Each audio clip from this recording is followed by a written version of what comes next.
Parkour Kitchen, Episode 9. Let's read a few comments from some of our fans, inspired by Mr.E from last episode. Mr.E was a close and loved part of the show. We will miss him. Fan number 2.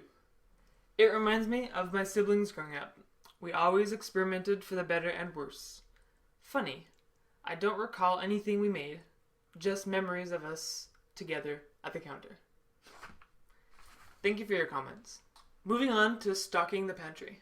I often get asked, how do you stock a Parkour Kitchen pantry?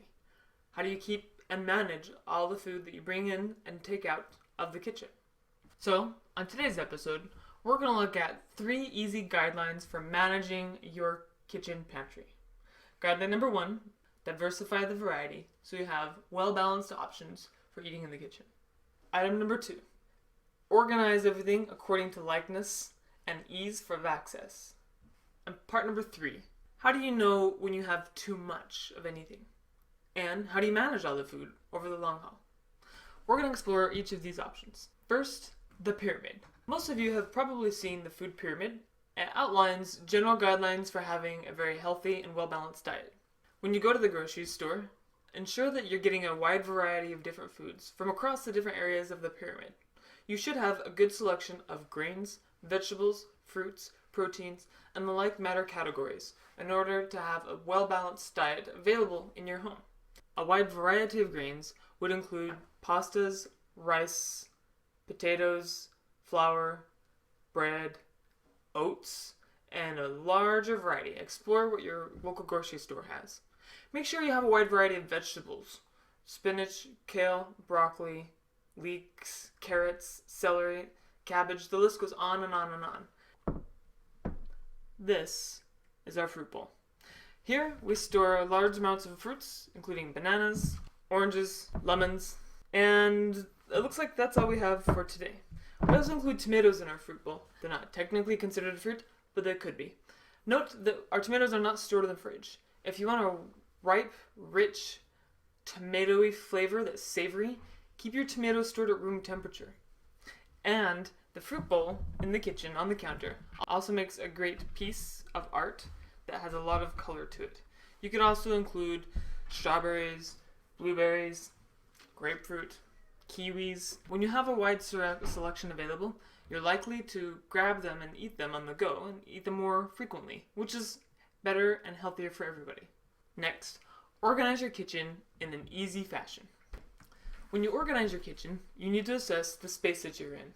For example, this kitchen has 2 cupboards here and 2 cupboards here, cupboards below, and drawers right here. Organizing the space around you helps you to place items that are more frequently grabbed in easy to grab locations.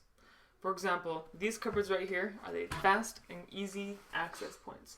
So we keep a variety of foods that are easy and accessible in these cupboards. For example, peanut butter and honey. If you have snack items like granola bars or tortilla chips or things that you normally grab as you're leaving the house, make sure they're also accessible in those easy to grab locations. When organizing your cans, place cans in thin rows where all cans of the like food are in the same location.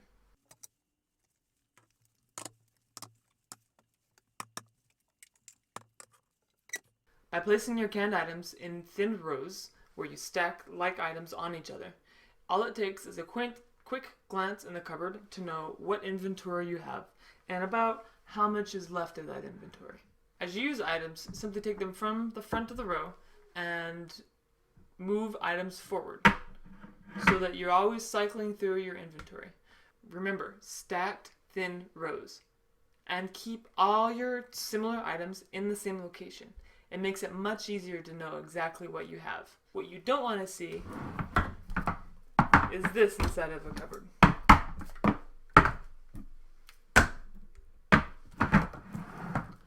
Why? Because it's chaotic, and you have no idea what you have in there.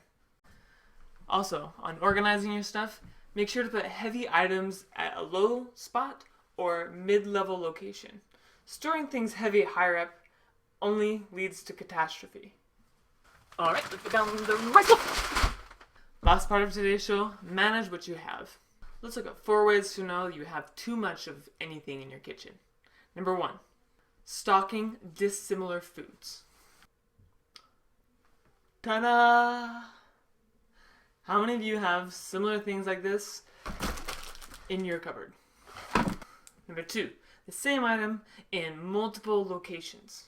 Why would you store 3 cans of tomatoes in 3 different cupboards across the kitchen? You'd be surprised. It happens more often than you think. Number 3, there's that slight rancid smell that kind of comes from the cupboard whenever you open it up.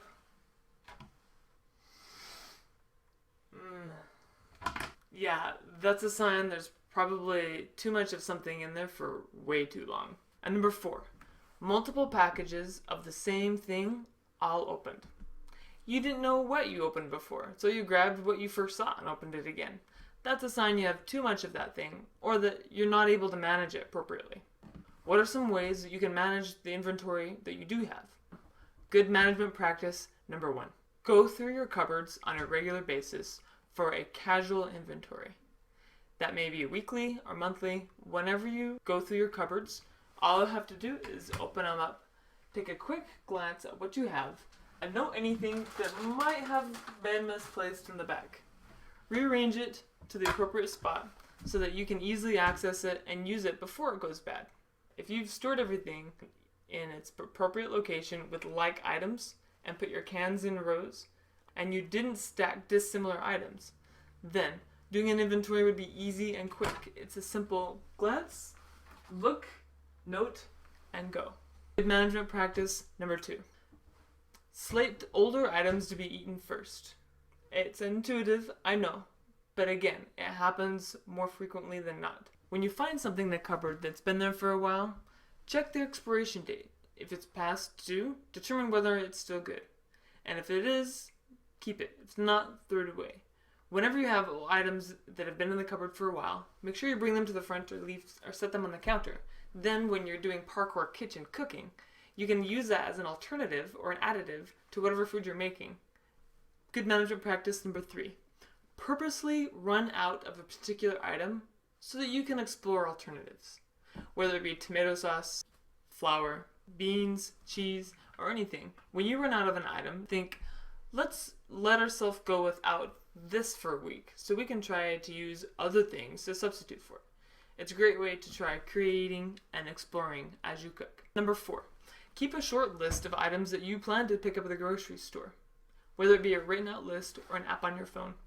Having a list at the grocery store, we all know, is a great way to maximize your time. Plus, you don't miss anything.